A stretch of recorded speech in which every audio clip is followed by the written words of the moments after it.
ओम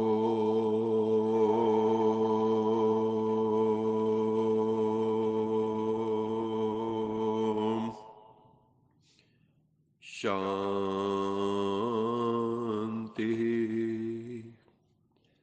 सत्यम शिवम सुंदरम सच्चिदानंद स्वरूप सत श्री अकाल मूर्त परम पिता परमात्मा की परम प्रिय संतान, प्यारे भाइयों तथा बहनों, आज जो अव्यक्त वाणी रिवाइज हो रही है वो 29 दिसंबर 1989 की है।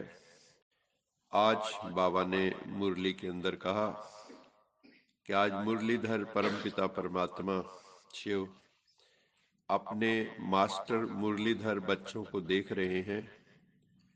सभी बच्चे मुरली और मिलन, मुरली और मिलन के चात्रक पक्षी की तरह, ऐसे चात्रक सिवाय संगम योगी जो ब्राह्मण आत्माएं हैं, जो इस वक्त साधना तपस्या में लगी हुई हैं, इनके सिवा कोई और हो नहीं सकता।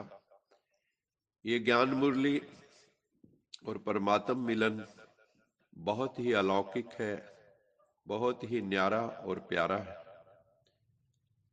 परमपिता परमात्मा का जो दिव्य स्वरूप है उसको जानने और देखने के लिए दिव्य बुद्धि और दिव्य दृष्टि की आवश्यकता है, जो शिव पिता ने हम बच्चों को विशेष दी है।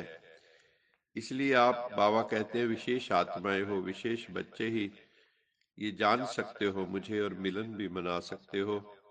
दुनिया वाले तो पुकारते रहते हैं तू प्यार का सागर है, तेरी एक बूंद के प्यासे हम, और वो बूंद भी कई बार उनको मिल नहीं पाती क्योंकि विधि गलत है। और हम बच्चे क्या कहते हैं, पाना तो सो पा लिया, लग गया पूरा निशाना, काम क्या बाकी रहा, पा लिया कि जो था पाना, काम क्या बाकी रहा। आप श्रेष्ठ आत्माओं की जो ये स्पिरिचुअल एजुकेशन है या मुरलीधर की जो मुरली है, उसका सार बाबा ने कहा 2 शब्दों में है, आना और जाना। याद की यात्रा का अभ्यास करते हो।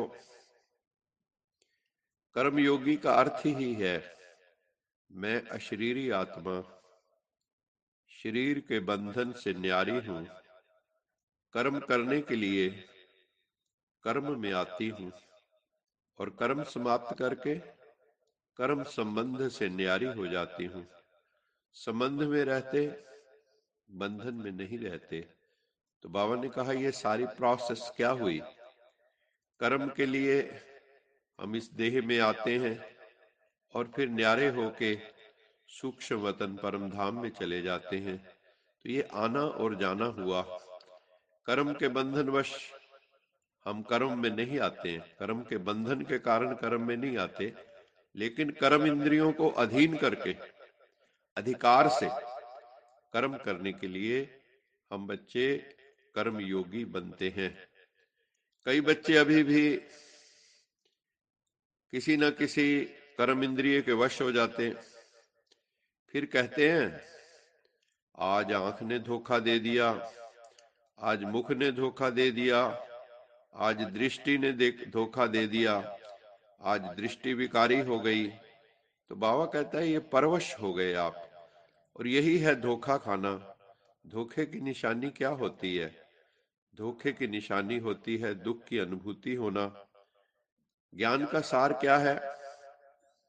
कर्मातीत बनकर सर्वकंद कर्मों के बंधनों से अतीत होकर घर वापस लौटना है, मुक्ति धाम जाना है। और फिर सतयुग में राज्य करने का जो पार्ट है उसको बजाने के लिए फिर सतयुगी राज्य में आना है, वैकुंठ में आना है। तो जाना और आना यही ज्ञान और योग है। इसी अभ्यास में तुम बच्चे दिन रात लगे हुए हो। इसलिए जब चाहो तब अशरीरी स्थिति में स्थित हो जाओ, बॉडीलेस की स्थिति में, इनकॉर्पोरियल स्थिति में स्थित हो जाओ, और जब चाहो तब कर्मातीत बन जाओ।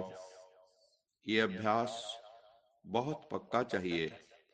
ऐसे न हो कि आप अशरीरी बनना चाहो और शरीर का बंधन, कर्म का बंधन, व्यक्तियों का बंधन, वैभवों का बंधन, स्वभाव संस्कारों का बंधन अपनी तरफ आकर्षित करे। कोई भी बंधन अशरीरी बनने नहीं देगा। बाबा ने उदाहरण दिया, जैसे कोई टाइट ड्रेस पहनते हैं तो समय पर सेकंड में उतारना चाहें तो उतार नहीं सकेंगे, खिंचावट होती है क्योंकि शरीर से चिपका हुआ है। ऐसे कोई भी बंधन का खिंचाव, अगर हम किसी भी बंधन में हैं तो वो अपनी तरफ खींचेगा। बंधन आत्मा को टाइट कर देता है। इसलिए शिव बाबा हमें यही पाठ पढ़ाते हैं, निर्लिप्त रहो, न्यारे और प्यारे रहो। और इसका अभ्यास भी दीर्घ काल का चाहिए। सुनते हुए न्यारे, कार्य करते हुए भी न्यारे, बोलते हुए भी न्यारे, ये स्थिति होनी चाहिए। खो नहीं जाना है। वाणी द्वारा भी कहां तक सेवा करोगे, कितनों की कर पाएंगे। अब तो रूहानी वाइब्रेशन, अशरीरीपन की स्थिति के वाइब्रेशन, न्यारे और प्यारेपन के शक्तिशाली वाइब्रेशन वायुमंडल में फैलाओ। सेवा की तीव्र गति का यही साधन है। इसी से विहंग मार्ग की सेवा होगी। कई ऐसा भी करते हैं, अटेंशन को टेंशन में ही बदल देते हैं।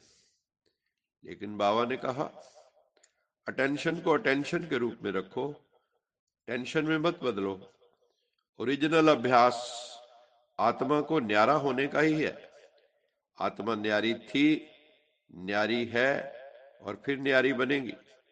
सिर्फ अटैचमेंट न्यारा बनने नहीं देता है। वैसे आत्मा की ओरिजिनल नेचर शरीर से न्यारे रहने की है, अलग है। शरीर आत्मा नहीं और आत्मा शरीर नहीं।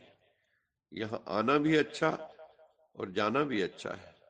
आजकल तो डॉक्टर्स भी कहने लगे हैं, बाबा कहते हैं, दवाई इतना काम नहीं करेगी जितनी दुआएं काम करेंगी। वो भी वाइब्रेशनल इम्पैक्ट को समझने लगे हैं।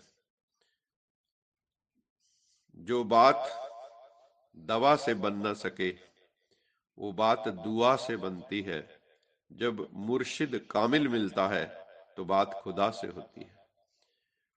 तो बाबा कहते हैं, डॉक्टर्स भी दवाइयों से दिल शिकस्त हो गए हैं, डिसहार्टन हो गए हैं, क्योंकि वो भी जानते हैं ना कि इसकी रिजल्ट क्या है और क्या निकलेगी। कुछ दवाइयां देते हैं, एक बीमारी दब जाती है, दूसरी बीमारी खड़ी हो जाती। ये दवाई का मतलब है दबाई, दबाने वाली। ये कोई शाश्वत समाधान नहीं देती है। इसलिए बाबा कहते हैं, अब ब्लेसिंग्स जो हैं, दुआएं जो हैं, वो बहुत इंपॉर्टेंट है। इसलिए हमें भी सबकी दुआएं लेनी चाहिए। अभी योग भी एक्सरसाइज के रूप में बाबा ने कहा चारों ओर बढ़ता जा रहा है। सभी अपने को फिट रखने की कोशिश कर रहे हैं फिजिकली। अभी योग तक तो पहुंच गए हैं। बाबा ने कहा जल्दी ही सहज राजयोग की तरफ भी पहुंच जाएंगे। और तुम बच्चों को रूहानी गुलाब बनना है। रूहानी गुलाब बनकर चारों तरफ खुशबू फैलानी है। क्योंकि खुशबू एक ऐसी चीज होती है जो दूर से ही आकर्षित करने लगती है। दूर से ही सोचेंगे, अरे ये खुशबू कहाँ से आ रही है, तो आपकी रूहानियत विश्व को आकर्षित करेगी। तो तुम्हें रूहे गुलाब बनकर सबको रूहानियत की खुशबू फैलानी है। और उसके लिए तुम बच्चों को अपना टाइम मैनेज करना है प्रॉपरली। अपना टाइम मैनेज करने के लिए टाइम टेबल बनाओ। क्योंकि जितने भी वीआईपीज होते हैं, बड़े लोग होते हैं, उनके टाइम टेबल फिक्स होते हैं। आप भी कोई कम थोड़े हो, आप भी तो वीवीआईपी हो। तो अपना टाइम टेबल जरूर बनाओ, टाइम वेस्ट मत करो और अपने श्वासों को भी सफल करो। और अपने परम पिता परमात्मा शिव बाबा के साथ निरंतर योग लगाते रहें। बाबा ने कहा, जो अव्यक्त पार्ट में आने वाली आत्माओं को पुरुषार्थ में तीव्र गति का भाग्य सहज मिला है।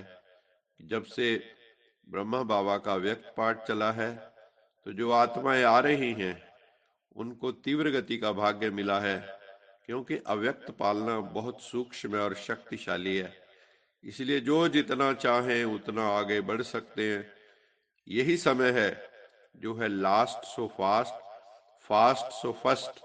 इस टाइम को वरदान मिला है, तो इस वरदान को कार्य में लगाओ, अर्थात समय प्रमाण वरदान को स्वरूप में लाओ, तो आपकी बहुत पावरफुल स्टेज बन जाएगी। आज का स्लोगन है, सोमान की सीट पर सेट रहो।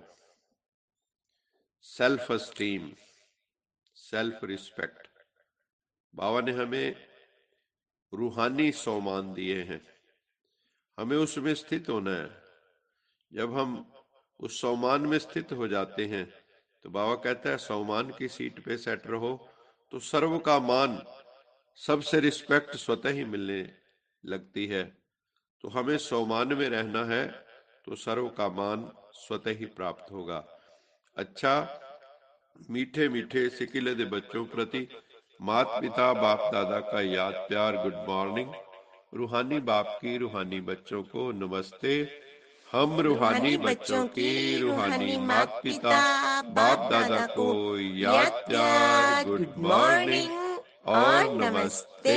सदा रहो हंसते, कहीं नहीं फंसते, बन जाओ फरिश्ते, बांध लो अपने बसते चलो प्रभु के रास्ते।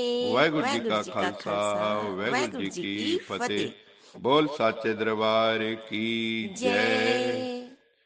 लोका समस्ता सुखिनो भवन्तु, लोका समस्ता सुखिनो भवन्तु, लोका समस्ता सुखिनो भवन्तु। ओम